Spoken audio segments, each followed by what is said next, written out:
Today we are back with the video of mental status examination that is part 3 और कह सकते हैं ये फाइनल पार्ट है क्योंकि आज हम मेंटल स्टेटस एग्जामिनेशन पूरा खत्म करने वाले हैं। हमने बहुत सारे पार्ट मेंटल स्टेटस एग्जामिनेशन में देख चुके हैं और हमने कौन सी बुक से लिया था, आर श्रीवानी से, और कौन से जगह से लिया था, आर श्रीवानी के अपेंडिक्स 2 से लिया था। ये मैंने हर वीडियो में आपको बताया है। अगर आपने वीडियो पार्ट 1 नहीं देखा है मेंटल स्टेटस एग्जामिनेशन का और पार्ट 2 नहीं देखा है तो आप एक एक करके देख सकते हैं। उसमें बहुत ही ज़्यादा डिटेल मेंटल स्टेटस एग्जामिनेशन समझाया गया है, क्या सारे कॉन्सेप्ट अच्छे से क्लियर किए गए हैं। जितना भी मैं अपनी तरफ से कोशिश करके बता सकती थी वो सारे तरीके से मैंने आपको समझाने की कोशिश की है। तो अब हम मेंटल स्टेटस एग्जामिनेशन पार्ट 3 के वीडियो में क्या क्या देखने वाले हैं। इससे पहले मैं ये बता दूं कि हम पार्ट 1 में और पार्ट 2 में क्या क्या देख चुके हैं। तो जनरल अपीयरेंस एंड बिहेवियर से हमारा मेंटल स्टेटस एग्जामिनेशन स्टार्ट होता है, वो हम देख चुके हैं। स्पीच हम देख चुके हैं, मूड एंड अफेक्ट देख चुके हैं, थॉट देख चुके हैं। ये सारी चीजें हमने पार्ट 1 और पार्ट 2 मिला के कंप्लीट कर ली है। अब नेक्स्ट हम जो चीज आज देखने वाले हैं वो परसेप्शन है, कॉग्निटिव फंक्शन है और इंसाइट है। That is the last thing of mental status examination. तो हम अब एक एक करके देखेंगे कि है क्या। तो सबसे पहले हम आते हैं परसेप्शन पे। परसेप्शन का मतलब है कि उसकी पेशेंट की सोच क्या कहती है। तो परसेप्शन में बहुत सारी चीजें हैं जो हमें देखने को मिलती हैं। तो सबसे पहले परसेप्शन में आता है इल्यूजन। इल्यूजन क्या होता है? इल्यूजन का मतलब होता है कि कोई चीज पेशेंट के सामने रखी है, पेशेंट उस चीज को सेम परसीव ना करके कुछ और परसीव कर रहा है, या कह सकते हैं फॉल्स परसेप्शन बना के रखा है उस चीज के बारे में, तो उसको हम कहते हैं इल्यूजन। फॉर एग्जाम्पल, अगर पेशेंट के सामने एक रोप पड़ी हुई है दूर पे, ठीक है, रोप मतलब रस्सी पड़ी हुई है, मगर पेशेंट को वो रस्सी ना लग के अगर उसको वो सांप जैसा लग रहा है और वो उससे डर रहा है, तो उसको हम इल्यूजन का नाम देंगे। नेक्स्ट हमारे पास आता है हेल्यूसिनेशन। हेल्यूसिनेशन ठीक इल्यूजन का उल्टा है। इल्यूजन के केस में ऑब्जेक्ट प्रेजेंट होगा, पर हेल्यूसिनेशन के केस में ऑब्जेक्ट प्रेजेंट नहीं होगा। हेल्यूसिनेशन के केस में क्या होगा कि वहां पे कोई भी ऑब्जेक्ट नहीं है। हेल्यूसिनेशन का मतलब ऐसा परसेप्शन इंसान पेशेंट का कि उसको कोई देख रहा है, उसको कोई टच कर रहा है, उसको किसी की आवाज आ रही है, उसको किसी तरह की स्मेल आ रही है, कोई चीज है जो उसके ऊपर रेंग रही है, वो चीज, वो इंसान, वो स्मेल कुछ भी नहीं है, सब चीज गलत है, फॉल्स है, मगर पेशेंट उसको बहुत ही स्ट्रांगली बिलीव करेगा। और आपके सामने बैठे बैठे अगर किसी पेशेंट को हेलुसिनेशन हो रहा है तो वो पेशेंट आपके सामने बैठे बैठे ही जो इंसान उसको दिखाई दे रहा है, वो इंसान वहां नहीं है बट उस पेशेंट को दिखाई दे रहा है, वो आपके सामने बैठे बैठे ही उससे बातें करेगा, तो that is considered as hallucination. ठीक है, अब हेल्यूसिनेशन की डिफरेंट टाइप्स मैंने बताया, उसमें टाइप्स में आता है ऑडिटरी हेल्यूसिनेशन।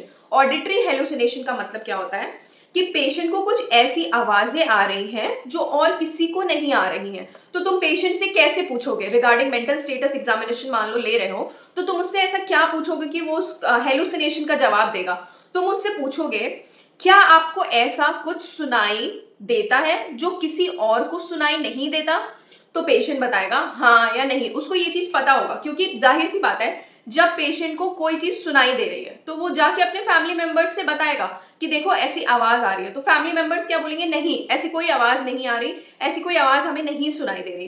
तो इसका मतलब बहुत ही ज्यादा क्लियर है, और पेशेंट में जरा भी अपने प्रॉब्लम को लेके इंसाइट होगा तो पेशेंट आपको आंसर करेगा। जब आप उससे ये पूछेंगे कि क्या तुमको कुछ ऐसा सुनाई देता है जो दूसरों को सुनाई नहीं देता, तो वो बोलेगा हाँ। अगर वो बोलता है हाँ तो उसको ऑडिटरी हेलुसिनेशन है। दूसरा हेलुसिनेशन होता है विजुअल हेलुसिनेशन। विजुअल हेलुसिनेशन का मतलब होता है कि पेशेंट को कुछ ऐसा दिखाई दे रहा है जो किसी और को दिखाई नहीं दे रहा। तो तुम पेशेंट से पूछोगे क्या आपको आपके आसपास ऐसी चीज दिखाई देती है जो किसी और को दिखाई नहीं देती? तो वो आंसर करेगा हाँ या नहीं में। अगर हाँ में आंसर करता है तो उसको विजुअल हेलुसिनेशन है। तीसरा hallucination olfactory hallucination. Olfactory hallucination का मतलब है कि पेशेंट को कुछ महक आएगी। महक का मतलब कोई सुगंध आएगी या दुर्गंध भी हो सकती है, किसी टाइप की स्मेल होगी जो पेशेंट को आ रही होगी। पेशेंट आपसे कहेगा मुझे कुछ ऐसा मान लीजिए रोज की स्मेल आ रही है या घी की महक आ रही है, क्या आपको आ रही है? तो सामने वाला इंसान, इर्द गिर्द वाले लोग बोलेंगे नहीं हमको ऐसा कुछ नहीं आ रहा। तो आप मेंटल स्टेटस एग्जामिनेशन लेते वक्त क्या पूछेंगे, क्या आपको कुछ ऐसा महक आता है या कुछ आपको ऐसा स्मेल करता है जो दूसरों को नहीं करता, तो वो आंसर देगा। उसके हिसाब से आपको क्लैरिफाई करना है, उसके हिसाब से आपको क्लासिफाई करना है कि पेशेंट कौन से हेलुसिनेशन में आता है। नेक्स्ट आपका क्या है, गस्टेटरी हेलुसिनेशन। गस्टेटरी हेलुसिनेशन का मतलब है related to tongue. Related to tongue का मतलब उसको ऐसा कुछ टेस्ट होगा या टेस्ट करेगा पेशेंट जो किसी और को नहीं आ रहा। वही सब्जी नॉर्मल सब लोग खा रहा है घर पे बैठ के, पर उसको आलू की सब्जी करेले की सब्जी जैसे लगेगी, उसको लगेगा कि इसमें करेला पड़ा है या कड़वा टेस्ट कर रहा है, तो वो क्या कहलाएगा, गस्टेटरी हेलुसिनेशन। ऐसा कुछ भी नहीं है, बट उसको हर बार करेले का टेस्ट आ रहा है, फॉर एग्जाम्पल। इस तरह बहुत तरीके का उसका टेस्ट आ सकता है, तो that is called as gustatory hallucination. Next है आपका टेक्टाइल हेलुसिनेशन। टेक्टाइल हेलुसिनेशन का मतलब होता है कि पेशेंट को ऐसा फीलिंग आएगा कि उसके शरीर पे कुछ रेंग रहा है। तो आप उससे पूछेंगे कि क्या आपके शरीर पे आपको रेंगता हुआ कुछ महसूस होता है, क्या आपको कोई टच करता है जो किसी और को टच नहीं करता या किसी और के शरीर पे नहीं रेंग रहा है, तो वो हाँ या नहीं में आंसर करेगा। So that is called as tactile hallucination. तो ये डिफरेंट टाइप्स ऑफ हेलुसिनेशन हो गए जो कि हमें परसेप्शन के अंदर में देखने हैं। तो सबसे पहली चीज हमने देखी इल्यूजन, दूसरी चीज हमने देखी हेलुसिनेशन। तीसरी चीज पे आते हैं, that is called as somatic passivity. Somatic passivity का मतलब क्या होता है, कोई भी बॉडली सेंसेशन, कोई थॉट्स, कोई एक्शंस, कोई इमोशंस जो कि आपको ऐसा लगेगा आपके ऊपर एक्सटर्नल फोर्स के थ्रू इम्पोज किए जा रहे हैं, तो that is called as somatic passivity. Somatic ये भी हमें चेक करनी है पेशेंट में, ठीक है। फिर दो टर्म आते हैं जो कि बहुत इंपॉर्टेंट है। दो टर्म में क्या क्या है, डेजा वू और jamais vu, they are opposite to each other, ठीक है। तो डेजा वू का मतलब क्या है, DEJAVU, ठीक है, डेजा वू और जाम्याज वू। डेजा वू का मतलब है कि आपको ऐसा फील होगा कि आपने कोई चीज आप एक्सपीरियंस कर चुके हैं पहले, मगर आपके साथ वो पहली बार हो रहा है। जैसे मान लीजिए कि आपने कोई सीन देखा जो आपके पास प्रेजेंट टाइम में चल रही है। जैसे मान लीजिए कि आप किसी से मिलने गए, ठीक है, फॉर एग्जाम्पल किसी से मिलने गए, आप उससे मिल रहे हैं, आपको ऐसा फीलिंग आएगा, आपको नहीं मतलब मरीज को ऐसा फीलिंग आएगा कि मेरे साथ ऐसा हो चुका है, मैं इस सिचुएशन में पहले पड़ चुकी हूँ, तो ऐसा कंडीशन को कहेंगे डेजा वू। उसके बाद आता है जाम्याज वू। जाम्याज वू में उसके साथ चीजें हो चुकी रहेंगी, पर उसको लगेगा कि मेरे साथ ऐसा कभी नहीं हुआ। वो अपने मामा के घर हो के आएगा, उसके बाद भी कहेगा कि मैं कभी अपने मामा के घर नहीं गया, या मेरे ये दोस्त कभी थे ही नहीं जो प्रेजेंट टाइम में उसके दोस्त होंगे। तो ऐसा सिचुएशन जो उसके साथ कभी हो चुका है मगर उसको ऐसा लग रहा है उसके साथ नहीं हुआ है कभी, उस चीज से वो इनकार कर देगा, तो दैट इज कंसिडर्ड एज जाम्याज वू। आपको समझ में आ गया होगा, डेजा वू इज जस्ट अपोजिट टू जाम्याज वू। डेजा वू में उसके साथ चीजें नहीं हुई हैं पर उसको लगेगा उसके साथ चीजें हो चुकी हैं। जाम्याज वू में उसके साथ चीजें हो चुकी हैं पर उसको लगेगा उसके साथ चीजें नहीं हुई है। सिंपल। तो ये आप याद रखिएगा, डेजा वू वर्सेस जाम्याज वू, ये आपको पूछा जाएगा प्रैक्टिकल एग्जामिनेशन में। उसके बाद नेक्स्ट आता है डीपर्सनलाइजेशन या तो डी रियलाइजेशन। ये भी दो चीजें हैं। डीपर्सनलाइजेशन में क्या होता है कि आपको ऐसा महसूस होगा कि लोग जो भी हैं आपके पास, पेशेंट को ऐसा महसूस होगा कि जो भी लोग उसके पास हैं, जो भी वातावरण है, वो सब अनरियल है, ऐसा कुछ एग्जिस्ट नहीं करता है। अगर ऐसी सोच पेशेंट के अंदर आ जाती है तो उसको हम कहते हैं डी पर्सनलाइजेशन, ठीक है। पर्सनली वो बिलीव कर रहा है इस चीज को कि जो भी चीजें मेरे पास एग्जिस्ट करती हैं, मेरे आसपास जो भी लोग मेरे इर्द गिर्द हैं, दैट इज नॉट देयर, ठीक है, वो एग्जिस्ट ही नहीं करते हैं, तो ये उसके दिमाग में रहेगा, तो दैट इज डीपर्सनलाइजेशन।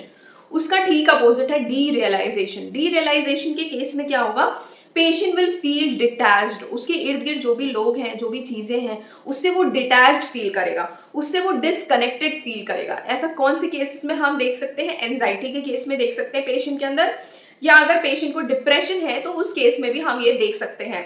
तो that is considered as derealisation. तो आपको ये सारी चीजें किसके अंदर देखनी है, ये सारी चीजें आपको परसेप्शन के अंदर देखनी है। मैं फिर से दोहराऊंगी कि परसेप्शन के अंदर में हमने क्या क्या देखा। परसेप्शन के अंदर में हमने देखा इल्यूजन, हेल्यूसिनेशन, सोमैटिक पैसिविटी, डेजा वू, जाम्याज वू, डीपर्सनलाइजेशन और डी रियलाइजेशन। ये सारी चीजें, ये सारे पॉइंट्स हैं जो कि आप परसेप्शन के अंदर में देखेंगे। तो यहां हमारा परसेप्शन भी खत्म होता है, ठीक है। नेक्स्ट हमारा है that is called as cognitive function. You have to check the cognitive function of patient. तो तो अब उसके लिए हमें पेशेंट से बहुत सारे सवाल जवाब करने हैं। तो वो सवाल जवाब कैसे होंगे? सबसे पहली चीज, कॉग्निटिव फंक्शन चेक करने के लिए हमें सबसे पहला चेक करना है कि पेशेंट कॉन्शियस है कि नहीं। ये आपने जनरल अपीयरेंस एंड बिहेवियर में भी चेक कर रखा है, तो यहाँ दोबारा चेक करने की उस चीज को जरूरत नहीं है। अगर पेशेंट आपके साथ बैठ के बातचीत कर रहा है तो इसका मतलब वो कॉन्शियस है, ठीक है। तो ये सारी चीजें आपको मार्क करके रखनी है। तो सबसे पहला इसमें कॉन्शियसनेस था, वो हम पहले ही चेक कर चुके हैं, तो हम इधर चेक नहीं करेंगे, बट हमें मेंशन करना है कॉग्निटिव फंक्शन में सबसे पहला consciousness. Okay, then we have to check for orientation, कि पेशेंट कितना ओरिएंटेड है। तो पेशेंट कितना ओरिएंटेड है ये पता करने के लिए उससे हम 3 चीजें पूछेंगे, ठीक है। सबसे पहले पूछेंगे टाइम पता करने के लिए, ठीक है। तो हम सबसे पहले उससे पूछेंगे कि क्या समय हो रहा है, ठीक है, क्या समय हो रहा है। अगर वो कहेगा दिन का समय है या रात का समय है या 4 बज रहे हैं, या आपको अगर वो एक्यूरेट आंसर दे रहा है, ठीक है, so that is patient is oriented to time, ठीक है। अगर पेशेंट मेंटल हॉस्पिटल में है, आपने पेशेंट से पूछा, मेंटल स्टेटस एग्जामिनेशन लेते दौरान आपने पेशेंट से पूछा कि बताओ कि तुम कहाँ पे हो। अगर वो कहेगा कि मैं प्रधानमंत्री के घर पे हूँ, that patient is not oriented to place. अगर पेशेंट कहेगा कि मैं मेंटल असाइलम में हूँ, मेंटल हॉस्पिटल में हूँ, then the patient is oriented to place. तो वो पॉइंट हो गया मार्क करने के लिए। फिर हम चेक करेंगे पर्सन से वो ओरिएंटेड है कि नहीं। तो oriented to time, oriented to place and oriented to person. अगर आपने उससे पूछा कि मैं कौन हूँ, उसने आपको कहा कि आप नर्सिंग ऑफिसर हो या डॉक्टर हो, तो वो ओरिएंटेड टू पर्सन है। अगर उसने कहा कि आप मेरी चाची हो या आप मेरी फ्रेंड हो या आप मेरी बुआ हो या कुछ भी, अगर आपको रिकॉग्नाइज नहीं कर पा रहा है वो, तो patient is not oriented to person. ये हम उसको उस चीज के लिए इन्फ्रेंस में लिखेंगे, ठीक है। सो ये सारी चीजें आपको पूछनी है। दूसरा हमें चेक करना है उसका अटेंशन। हमने ओरिएंटेशन चेक कर लिया, अब हमें चेक करना है उसका अटेंशन कैसा है।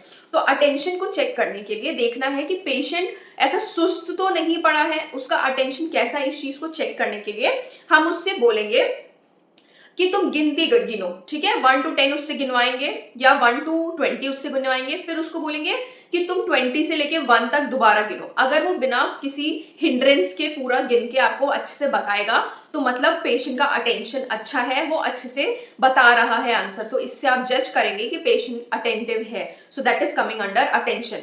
उसके बाद हमको चेक करना है पेशेंट का कंसंट्रेशन। तो कंसंट्रेशन चेक करने के लिए क्या कहोगे, उससे पूछोगे कि कंसंट्रेशन चेक करने के लिए उससे नॉर्मल सवाल पूछेंगे, मैथ्स से रिलेटेड भी पूछ सकते हैं, या उसको मंथ्स के नाम गिनवा सकते हैं आप, ठीक है। मंथ्स के नाम आप उससे बोलेंगे आप जनवरी से लेके दिसंबर तक बताओ, फिर दिसंबर से लेके जनवरी तक बताओ। तो ये आपको मेंटल स्टेटस एग्जामिनेशन के दौरान करना है ये सारी चीजें।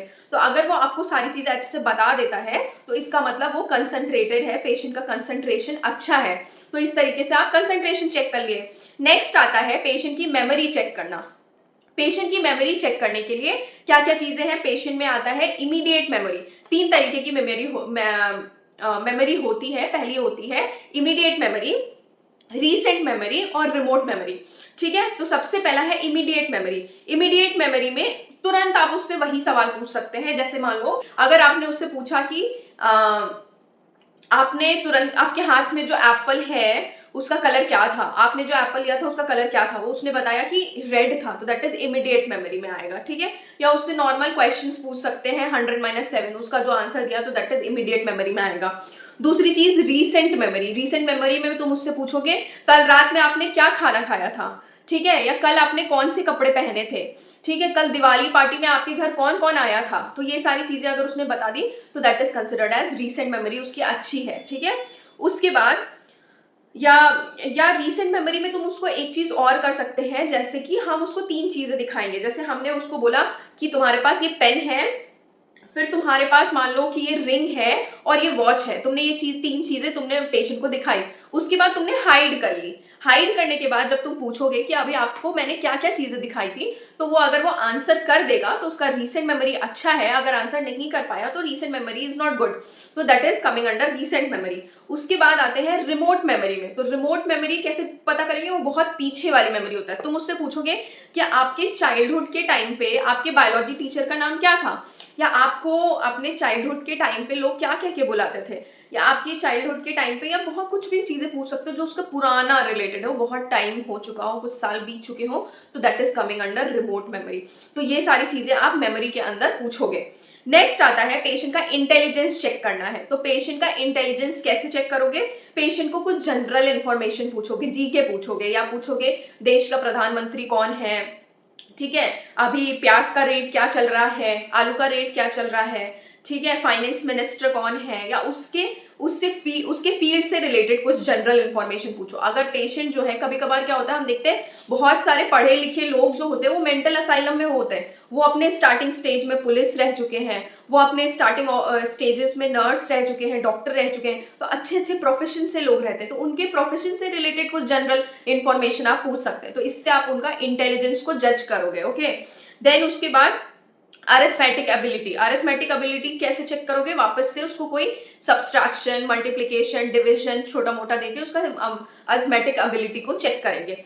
फिर आएगा उसका एब्स्ट्रैक्शन कैसा है। एब्स्ट्रैक्शन में क्या होता है, उससे हम कुछ कहावतें पूछते हैं, उससे हम कुछ मुहावरे पूछते हैं, जैसे मान लो कि बंदर क्या जाने अदरक का स्वाद, इसका मतलब क्या होता है, तो उसको उस मुहावरे को एक्सप्लेन करना है, तो इससे हम उसकी एब्स्ट्रैक्ट थिंकिंग को चेक करते हैं। तो ये आपका एब्स्ट्रैक्शन में आ जाता है, ठीक है। उसके बाद हमने पूछना है सिमिलैरिटीज और डिससिमिलैरिटी। तो सिमिलैरिटी और डिससिमिलैरिटी कैसे पूछोगे, उसके सामने एक हाथ में पेन लोगे और दूसरे हाथ में लोगे पेंसिल, उसके बाद पूछोगे कि ये दोनों ऑब्जेक्ट में सिमिलर क्या है, तो पेशेंट क्या बोलेगा, पेशेंट बोलेगा ये दोनों चीजों से हम लिख सकते हैं, तो वो सिमिलैरिटी है। उसके बाद तुम मुझसे पूछोगे इन दोनों चीजों में डिससिमिलर क्या है, तो वो पेशेंट बोलेगा कि इसमें इंक पड़ती है और इसमें इंक नहीं पड़ती है, तो वो डिफरेंस भी बता दिया। तो उसका जो ये अरिथमेटिक, उसका जो ये अब्स्ट्रैक्शन है वो बहुत मजबूत है, अच्छा है, तो पेशेंट को उस हिसाब से हम जज करेंगे। पेशेंट का जजमेंट कैसा है, तो जजमेंट में हमें 3 तरीके का जजमेंट करना है। पर्सनल जजमेंट करना है, सोशल जजमेंट करना है, और उसके लिए टेस्ट जजमेंट करना है, ठीक है। 3 तरीके के जजमेंट हो गए। तो पर्सनल जजमेंट में क्या पूछोगे, पर्सनल जजमेंट में पूछोगे कि अगर आपके फ्यूचर प्लान्स क्या हैं, ठीक है, तो ये आपको वो फ्यूचर प्लान्स अगर अच्छे से वो बता रहा है कि मैं आगे चल के बुक लिखना चाहता हूँ, आगे चल के पोएट्रीज करना चाहता हूँ, या कुछ भी ब्ला ब्ला ब्ला, वो कुछ भी अपना फ्यूचर के बारे में अगर अच्छे से रेफरेंस दे पा रहा है, तो दैट इज पर्सनल जजमेंट उसका अच्छा है। उसके बाद आते हैं सोशल जजमेंट में। तो सोशल जजमेंट उसका कैसा है, सोशल जजमेंट में पूछोगे कि अगर आपको एक दिन के लिए प्रधानमंत्री बना दिया गया तो आप क्या करना पसंद करोगे, क्या देश में चेंजेस लाना पसंद करोगे। अगर उसने अच्छे से आंसर किया तो उसका सोशल जजमेंट इंटैक्ट है, नहीं तो इम्पेयर्ड है। 2 कैटेगरी में हम क्लासिफाई करेंगे, या तो जजमेंट इंटैक्ट होगा या तो इम्पेयर्ड होगा। तो अगर उसने अच्छे से आंसर दिया तो दैट इज इंटैक्ट, अच्छे से आंसर नहीं दे पाया, कंफ्यूज है, तो दैट इज इम्पेयर्ड। उसके बाद आता है टेस्ट जजमेंट।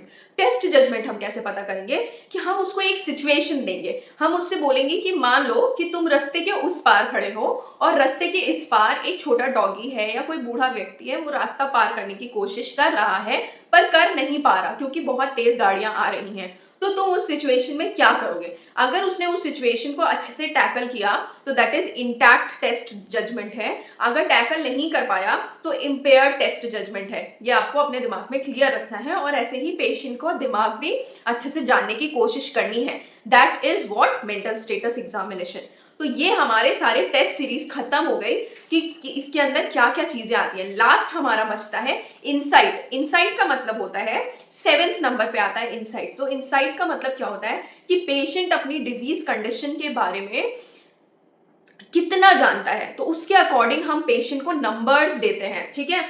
तो पेशेंट को 1 to 6 तक हम क्लासिफाई करते हैं। तो कैसे क्लासिफाई करते हैं, अगर पहला है, 1 नंबर हम तब देंगे कि जब वो कंप्लीटली डिनाई कर देगा कि मुझे कुछ भी नहीं हुआ है। तुम पेशेंट से पूछोगे आपको कुछ हुआ है, आपको कोई परेशानी, पेशेंट बोलेगा नहीं मुझे कुछ भी नहीं हुआ है, तो अगर कंप्लीट डिनायल आता है तो 1 नंबर दोगे उसको। दूसरा है उसको थोड़ा बहुत अवेयरनेस है कि हाँ मुझे कुछ तो हुआ है, मैं बीमार हूं, तो 2 नंबर दोगे, ठीक है। 3 नंबर तब दोगे उसको पता है कि वो बीमार है और उसको ये भी पता है कि कुछ ना कुछ ऐसे फिजिकल फैक्टर्स हैं या कौन से ऐसे फैक्टर्स हैं जिसके वजह से वो बीमार है। अगर उसको ऐसा पता है तो वो 3 नंबर में आएगा। उसके बाद आएगा चौथा नंबर, जिसमें उसको अवेयरनेस है कि वो सिक है, मगर due to something unknown in himself, उसको ये नहीं पता कि उसके अंदर कोई, उसको लगता है उसके अंदर कोई दिक्कत नहीं है पर वो बीमार है, तो उसको 4 नंबर दोगे, ठीक है। उसके बाद 5 नंबर कब दोगे?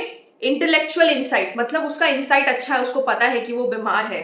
6 उसको पूरा अच्छे से इमोशनल इंसाइट भी है, ट्रू इमोशनल इंसाइट, उसको अंदर बाहर उसके मेजरली उसके बॉडी में क्या हो रहा है, मेजरली उसका मेंटल स्टेटस क्या है, मेजरली उसके इर्द गिर्द क्या हो रहा है, उसको सारी चीजों का नॉलेज है, तो उसको आप 6 मार्क्स दोगे।